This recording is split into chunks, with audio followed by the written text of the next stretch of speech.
یہ جو موقع آتے ہیں نا شب برات کے، شب قدر کے، یہ بنیادی طور پر اللہ تعالیٰ کی طرف سے دی ہوا موقع ہوتا ہے کہ چلو تمہیں چانس دیتے ہیں، پابندی کوئی نہیں، لیکن رب کی طرف سے نا موقع ملتا ہے، چلو تمہیں ایک موقع دیتے ہیں، چلو اپنے آپ کو کلیئر کر لو، تمہیں موقع دیتے ہیں۔ یا اللہ کیا کرے؟ کچھ بھی نہیں، آ کے نا سچے دل سے 2 رکعتیں پڑھ کے توبہ کرو، عرش کا مالک پچھلے سارے معاف کر دے۔ ان لوگوں کی باتوں پہ نہ جائیں جو بلا وجہ پریشان کرتے ہیں لوگوں کو۔ شب برات کا حوالہ بھی نہیں مل رہا، حالانکہ ترمذی شریف میں حدیث موجود ہے، سیاہ ستہ کی روایت ہے ترمذی میں۔ پہلے کہتے ہیں سیاہ ستہ سے دکھاؤ، جب سیاہ ستہ سے مل گئی تو اب اور کدھر جانا ہے؟ اور ابن ماجہ میں موجود ہے مولا علی کی روایت، اور ذرا ترتیب دیکھیے گا، یہ ترمذی کی حدیث ہے، امام ترمذی نے تو پورا باب باندھا ہے 15ویں شعبان پر، پورا باب۔ اب تمہاری مرضی ہے اگر تم نہیں بات کو سمجھنا چاہتے، لیکن میں نے پہلے بھی کہا تھا، پھر کہتا ہوں، اگر ہمیں کوئی شخص کہتا ہے کہ شب برات کو اٹھ کے نفل نہ پڑھو، تو بھائی نفل ہم نے پڑھنے اللہ کی رضا کے لیے، ہمیں کسی بندے سے ڈگری لینے کی ضرورت نہیں، نہ تو ہمارے اور رب کے درمیان معاذ اللہ کوئی وسیلہ ہے کہ تو کہے گا تو پڑھیں گے، جب دل کرے گا پڑھیں گے، اور جتنے دل کرے گا پڑھیں گے۔ ہم تو نفل کہہ رہے ہیں اس کو، ہم نے کب کہا ہے ضروری ہے تو عشاء پڑھ کے سو جائے، فجر تک سویا رہے، ہم اس کو گناہ گار نہیں کہہ رہے، لیکن یہ ضرور کہیں گے کہ گولڈن چانس مس کر دیا اس نے چانس مس کیا ہے، یہ تو اللہ کی رحمت کا موقع تھا۔ حضرت سیدہ عائشہ صدیقہ رضی اللہ تعالی عنہا ارشاد فرماتی ہیں کہ شعبان کی 15ویں رات تھی، یعنی شب برات کی رات، فرماتی ہیں شعبان کی 15ویں رات تھی، میں نے اچانک نظر ڈالی تو حضور میرے بستر میں تھے،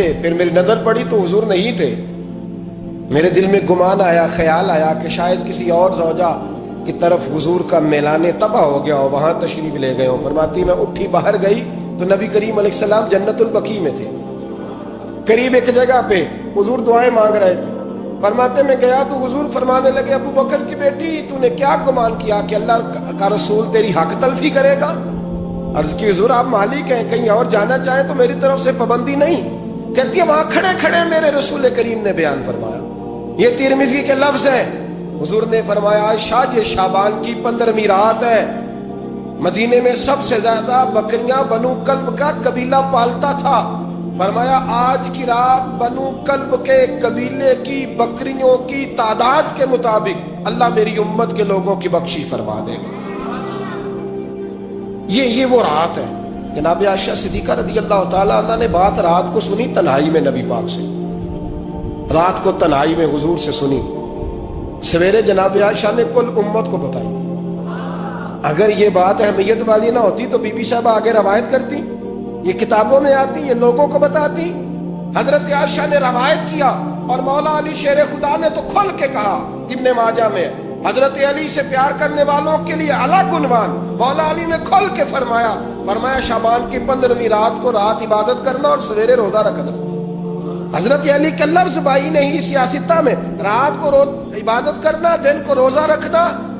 ویسے تو رب کریم ہر روز تہجد کے وقت پہلے آسمان پر نزول اجلال فرماتا ہے اور لوگوں کو فرماتا ہے کوئی بخشش مانگنے والا؟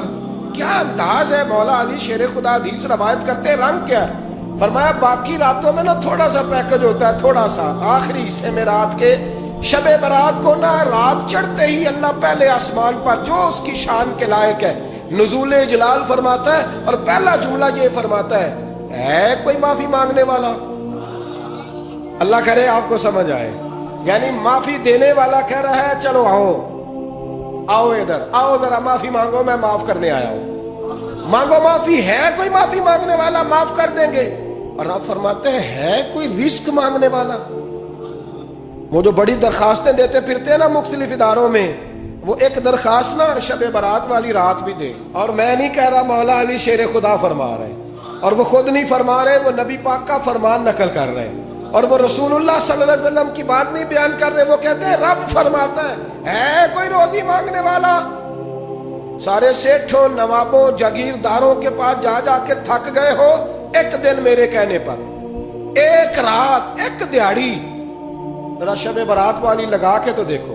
تو میرے رسول پاک علیہ السلام نے ہمیں یہ میسج دیا، پیغام دیا، فرمایا اس رات جو اولاد مانگے گا رب اسے بھی عطا فرمائے گا، اس رات جو اللہ سے بخشش مانگے گا اللہ اسے بھی دے گا، اس رات جو رب کریم سے عزت مانگے گا اللہ اسے بھی عطا کرے گا۔ شارحین نے لکھا اس رات جو رب سے پردہ پوشی مانگے گا، اللہ اسے پردہ پوشی بھی عطا کرے.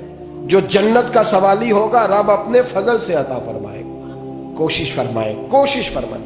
10 محرم کو ہمارے ہاں لوگ جاتے ہیں قبرستان, وہ کسی حدیث سے ثابت نہیں, میں منع نہیں کر رہا, جائیں 9 محرم کو جائیں, 10 کو جائیں, 11 کو جائیں, 8 کو جائیں, سفر میں جائیں, ربیع الاول میں جائیں, قبرستان میں جب بھی جائیں, منع نہیں ہے. لیکن شب برات والی رات تو خود رسول کریم گئے ہیں نا قبرستان.